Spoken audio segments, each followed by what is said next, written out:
Alright, so today I'd like to talk about some really interesting topics and some really unconventional methods to breathing, and I think you guys will find this very interesting.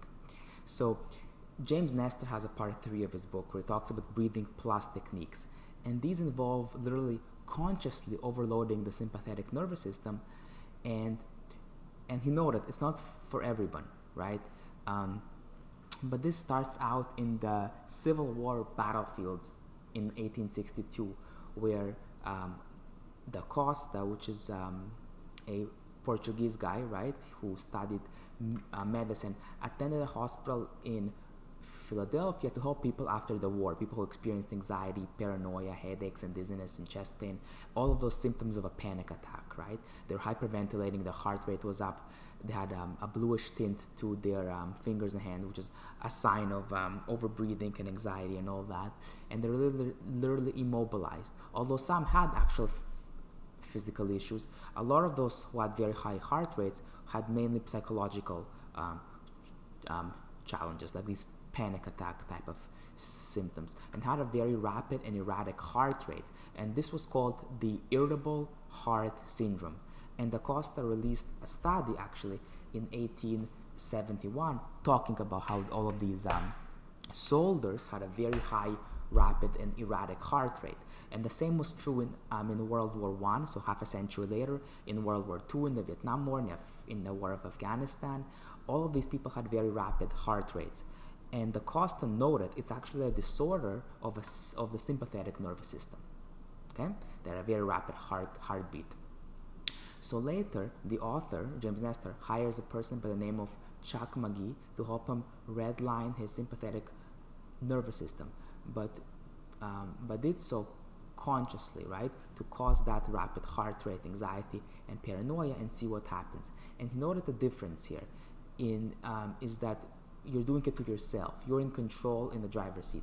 You're not the passenger like the people under the Costa's care who are overbreathing and overactivating their sympathetic nervous system unconsciously. You're doing it in a conscious manner here, right? And he had his yoga mat and was literally doing this overbreathing to overload their sympathetic nervous system, but this time consciously, unlike these soldiers in the Civil War who are panting and hyperventilating unconsciously. So there's a difference.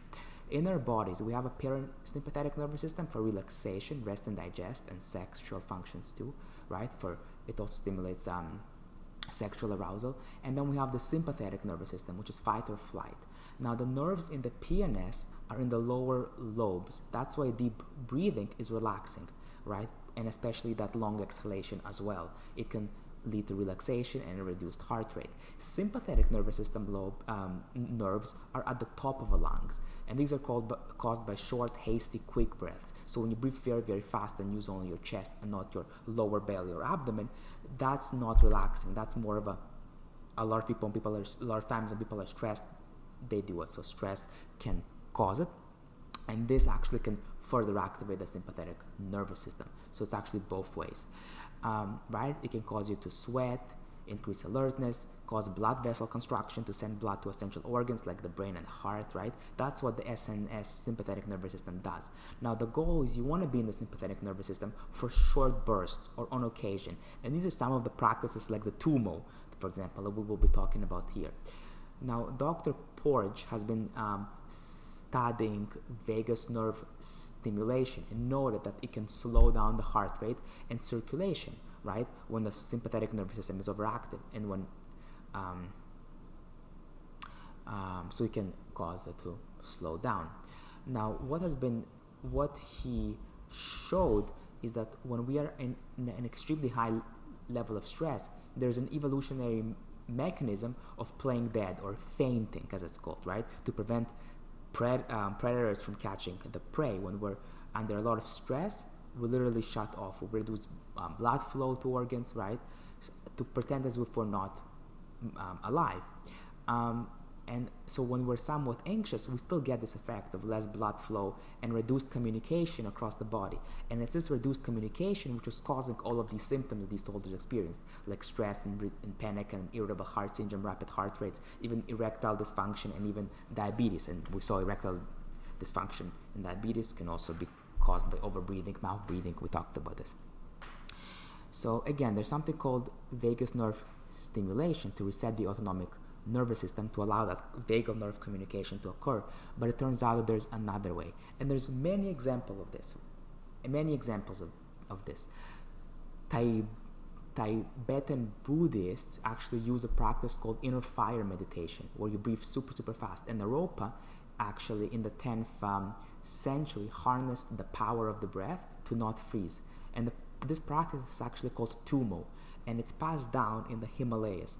And Alexandra David Neal, a French woman in the early 1990s, actually did a 14-year pilgrimage in Tibet and spent literally 14 hours at a time in freezing temperature. And she lived 100 to 100. And one of her supporters, Maurice Dubar, the French guy, cured himself of tuberculosis and chronic lung inflammation, amongst other disease, and literally is right now 89 and can still, or even 90, right, and can play the harp. And so this Tumo style breathing helps many get in the zone before an event and makes the nervous system stronger. So you kind of have this control over your autonomic nervous system and better communication. So it's very good for reducing inflammation and even for curing infections, as you just saw. In 1981, Benson actually put sensors on 3 monks who were underdressed and showed that their extremity temperature actually increased by 17 degrees. And Tumo, after this Tumo breathing, and this was published in an esteemed journal, Nature, actually. And many feats like this were done in the 20th century. There's monks in the Himalayas who were able to melt snow. So this breathing actually allows you to heat you up, which is so cool. This breathing literally helps you heat you up and has so good autoimmunity, and can help, right, with improving your immune system as well. And Wim Hof, as you know, Wim Hof was inspired by this Tumo breathing, right, this quick breathing, and he had similar success where he ran marathons in the cold, submerged himself in a bath for 1 hour and 52 minutes, and suffered no hypothermia whatsoever, and even was able to fight off an E. coli endotoxin in a 2011 study at Radboud University. And he literally broke 26 world records. He showed that you can control the autonomic nervous system, which, as you know, was known before as well. Before him, in the Himalayan monks who underwent this Tumo breathing practice. So he also showed that you're able to control your autonomic nervous system and raise your heart rate, activate your immune system, reduce inflammation, and even activate the stress response, right? And so by doing this in this short burst, you're able to reduce inflammation, fight infections, activate your immune system, help with blood pressure, help with diabetes. It's just so amazing. This is exactly what these soldiers who experienced these symptoms actually needed, because they had diabetes, they had their erratic heart rates, they had all of this, and by causing this stimulation of the sympathetic nervous system for a short amount, right, it has extreme potential to warming you up, and it's like literally a pharmacy helping you fight infections. And many people use it now for arthritis, psoriasis, so skin issues, arthritis, inflammation of the joints, and even depression.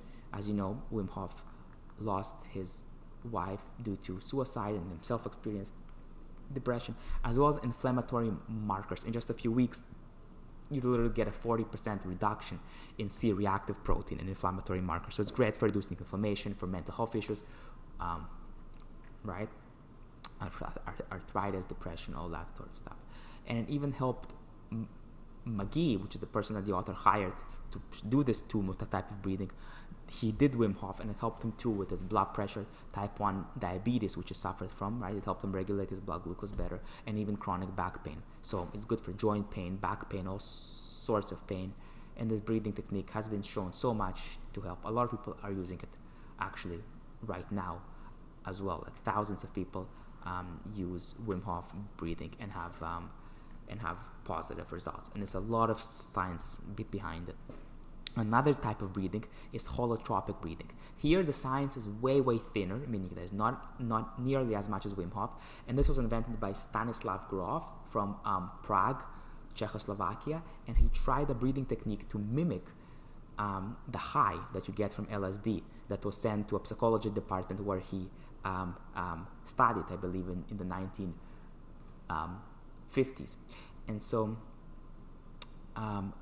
even though it was outlawed in 1968, he wanted to kind of mimic this LSD effect without taking any substance, without taking LSD because it's outlawed, simply based on breathing. And he developed a technique which helped extend your consciousness, expand your consciousness, and even helped schizophrenic patients.